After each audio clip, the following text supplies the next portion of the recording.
Hello there, I'm Kimberly, and I just turned 29. Once upon a time, I made the not-so-smart decision to marry a man with a truckload of problems. I was under the charming but mistaken belief that love could fix everything. I thought I could be the one to make him realize how valuable he was. Boy, was I wrong. While love is strong, it isn't a magic wand that can teach someone to cherish themselves. My ex, let's refer to him as Joseph, was obsessed with making his parents happy. And I don't mean the normal kind of wanting to make your parents proud. This deep, engulfing obsession drove every decision he made, almost as though he measured his self-worth through their approval alone. Now, about his parents, whom we'll call Mr. and Mrs. Ellis to keep things anonymous. They were a classic case of parents who didn't really engage with their son's life, leaving him desperate for their attention and approval. It was truly sad to see. I quickly figured out that I couldn't fill the emotional gap left by his parents. What's worse, Joseph had this terrible habit of blowing our savings on whatever his parents wanted.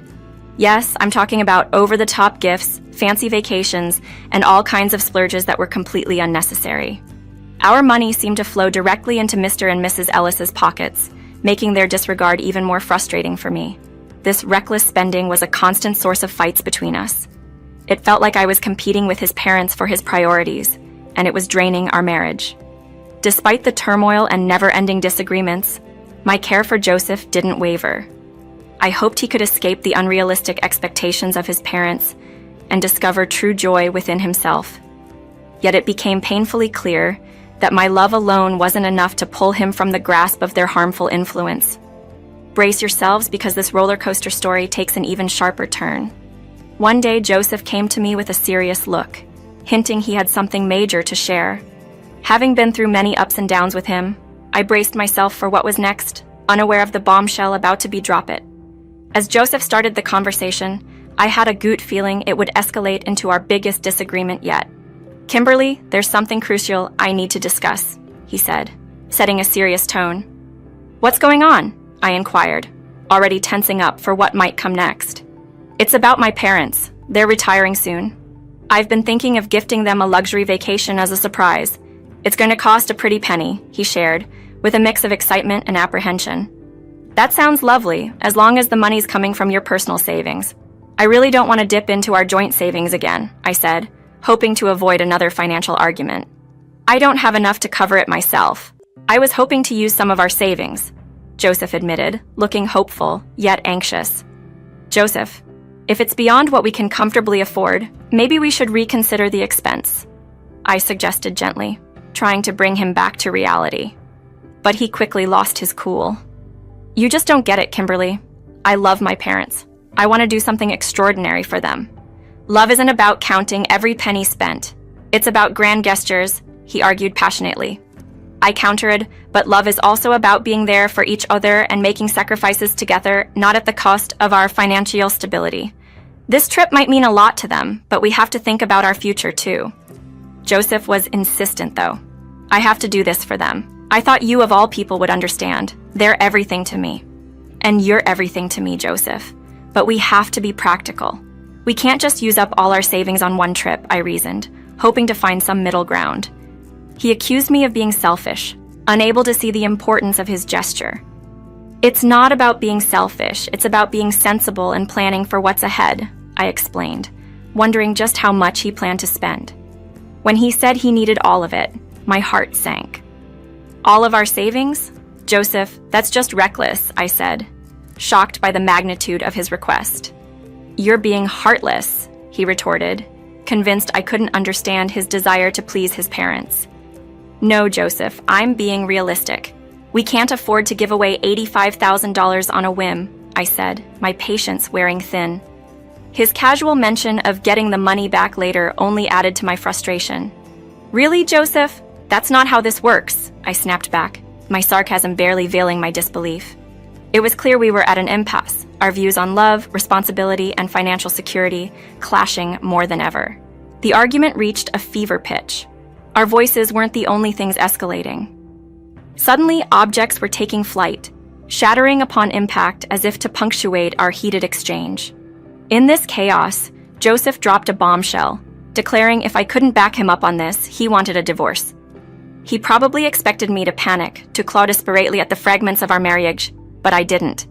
Instead, I gathered all the serenity and resolve I could muster and simply responded, "Okay, Joseph, if that's truly what you desire." The astonishment on his face was a sight to behold.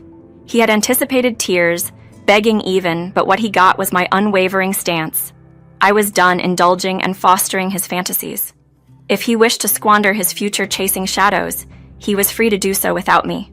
I didn't mince my words. I laid it all bare. I made it clear that his endless quest for his parents' approval was as futile as trying to shield oneself from a storm with just an umbrella, an exercise in futility. He attempted to counter, but a simple raise of my hand stopped him cold. I declared my exhaustion from battling for a love ensnared by unrealistic expectations and an unending thirst for validation. "Go ahead, spend your fortune chasing after those who hardly glance your way," I told him, firm in my resolve to end the cycle of letdowns and empty promises. And just like that, the harsh truth struck him, the grim reality of our predicament finally dawning on him. Our marriage had deteriorated into a war zone, and it was time to hoist the white flag, to seek peace on individual paths. A month has passed since the divorce was finalized, and I can honestly say the feeling of liberation is utterly exhilarating.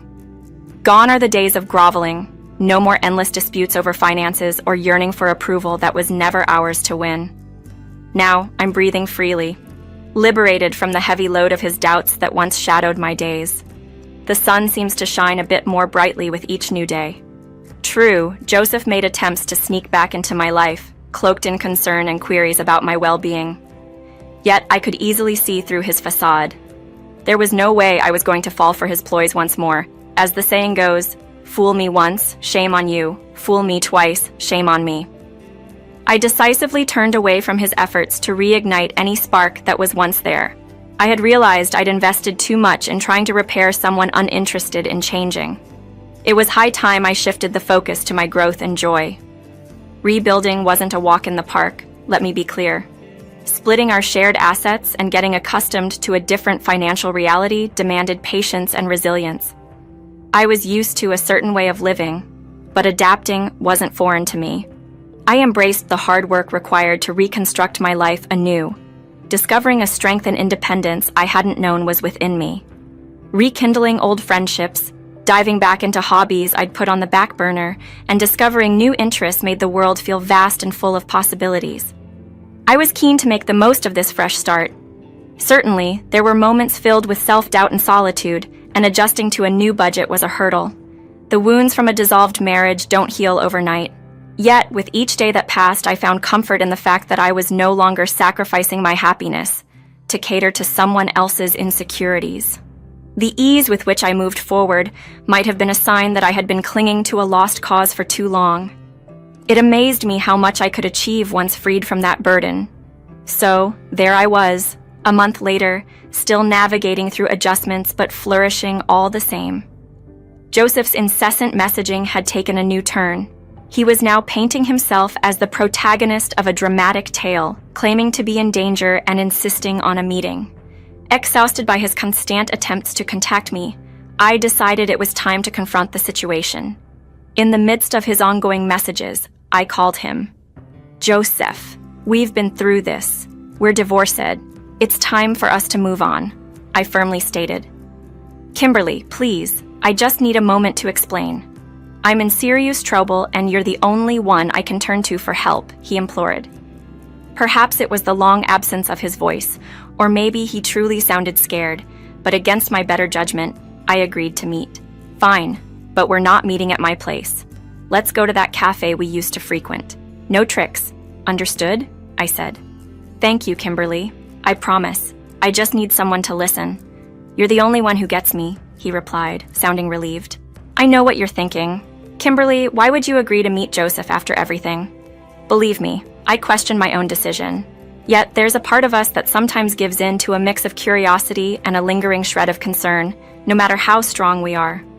I couldn't ignore his plea. Divorced or not, part of me still cared. So, there we sat, opposite each other in the charming bistro, surrounded by the comforting aroma of coffee. However, not even the pleasant scent could soften the thick air of tension between us. Observing Joseph, with anxiety etched across his face and his attempts to pull at my heartstrings with those sorrowful eyes, was almost amusing. This time, however, I wasn't swayed. Leaning back, I maintained a composed demeanor, ready to hear him out, yet firmly in control. I had every intention of steering this conversation on my terms. Okay, Joseph, you've got my attention for now. What's this danger you've supposedly found yourself in? And just to be clear, playing the hero isn't on my agenda anymore. I'm done cleaning up after your messes, I said, keeping my tone firm yet open. Joseph exhaled deeply, his face a mix of regret and desperation that was almost pitiful to see. However, I steeled myself against any emotional manipulation. I know I've made mistakes before, Kimberly, but this situation is different. I've gotten involved with some seriously bad people. I owe them a lot of money, and they're not known for their patience, he confessed. I couldn't help but raise an eyebrow, skeptical of his dramatic story. Really, Joseph? Dangerous people? Are we revisiting the tale of your imaginary friends who seem to attract trouble? I couldn't hide my disbelief. Joseph's expression shifted to one of hurt and frustration, evidently hoping for a more sympathetic ear. No, Kimberly, this isn't made up. I'm in deep trouble, and coming to you was my last resort. He insisted, his voice laced with desperation. So, let me guess. You spiraled after our divorce, and now you're in debt? Was it that trip you mentioned? I couldn't keep my voice down.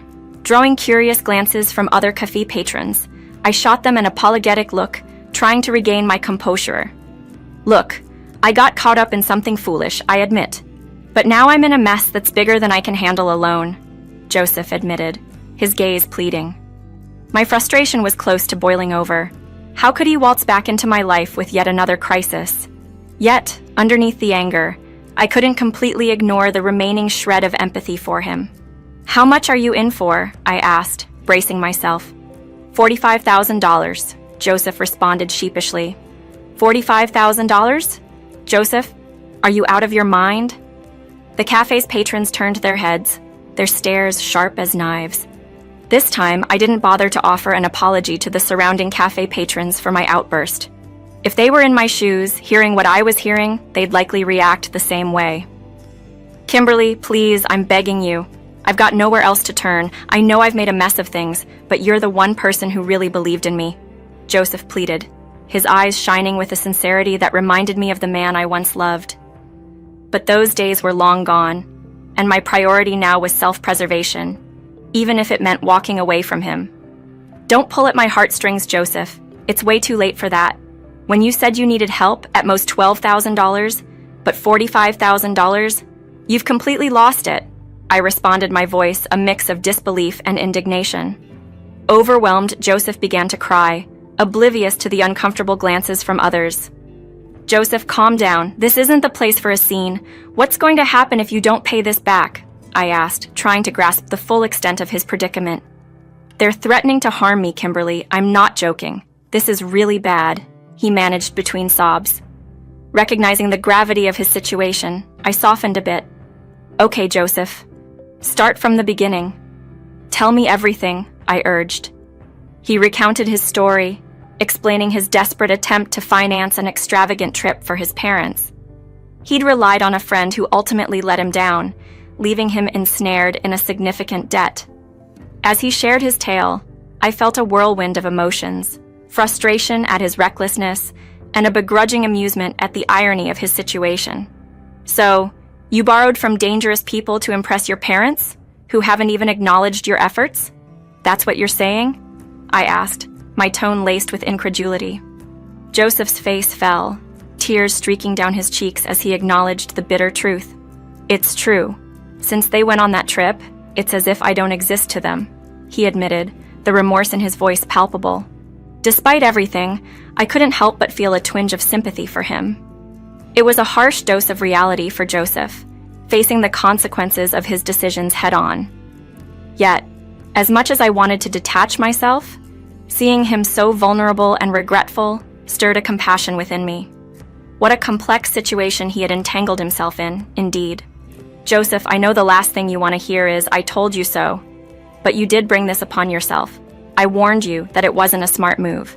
Worse yet, you chose to divorce me over it, and now, here you are, at a loss. You sought their approval, investing everything into their wishes, only to be met with silence. It's a tough lesson, but it's one you needed to learn, I said, the words heavy with both concern and resignation. This situation was a difficult reality for both of us to face. Joseph had pinned his self-worth on people who couldn't value his sacrifices, and I had to accept that I couldn't shield him from his own decisions any longer. I had hoped that facing such dire consequences would make him see that I had always been in his corner, that reducing himself to merely someone who seeks parental approval was his undoing. As we sat there, enveloped in silence, the weight of our past, filled with broken promises and dreams, pressed down on us. At that moment, I realized it was time to let go completely. No more second chances, no more trying to repair the irreparable. Joseph needed to confront the repercussions of his actions on his own, and I had to pursue my happiness elsewhere. I do hope you find a way out of this, Joseph, I offered, my voice tinged with a finality that surprised even me. You're not going to help? Joseph looked at me in disbelief. What the heck? No, Joseph, I can't help you. And why not? Because I don't have the resources to bail you out. And even if I could, taking a loan I'd spend a lifetime repaying, is out of the question. I can't afford to be as careless as you've been, I explained, my resolve firm. Come on, Kimberly, please, I'm begging you, he persisted, his desperation clear. Joseph, expecting me to jump in and solve this for you, especially with how you're acting, is unrealistic, I said, my patience wearing thin. Yeah, I did expect that. You're my ex-wife, not my enemy, he replied, still holding on to a sliver of hope. But it was clear. Our paths had diverged too far. My journey was now about finding peace and joy, independent of the chaos that once defined us. And that's exactly where the problem lies, Joseph. You assume I'll always be around to pick up the pieces because that's what I've always done. I was your wife. It was natural for me to help you out of your troubles. But I can't and shouldn't keep doing that. It's not my job, nor my responsibility. After everything, I don't owe you anything, especially considering how our hard-earned money was wasted on your unappreciative and toxic parents. It's because I love them, Kimberly, you say. But I love myself too. And loving myself means doing what's best for me, which includes protecting my well-being. Joseph lowered his gaze, a sign of concession, understanding that the assistance he sought wouldn't come from me. Since it seems you're out of options, I'll offer you one piece of advice. Leave. Move somewhere far away where they can't reach you. If that's not something you can manage, then I'm not sure what more you expect from me. He sat there, silent, his demeanor shifting to one of irritation, seemingly upset by my firm stance on not rescuing him this time.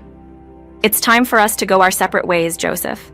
I can't allow myself to be pulled back into the turmoil of your life. We both deserve to find our peace, I said, hoping he'd understand. If you wished me well, you'd help, he retorted. Goodbye, Joseph. I'm changing my number, I declared, standing up to leave. As I walked away, Joseph remained seated, his expression a complex mix of feelings. It was a difficult yet essential step I had to take for the sake of my happiness and self-respect.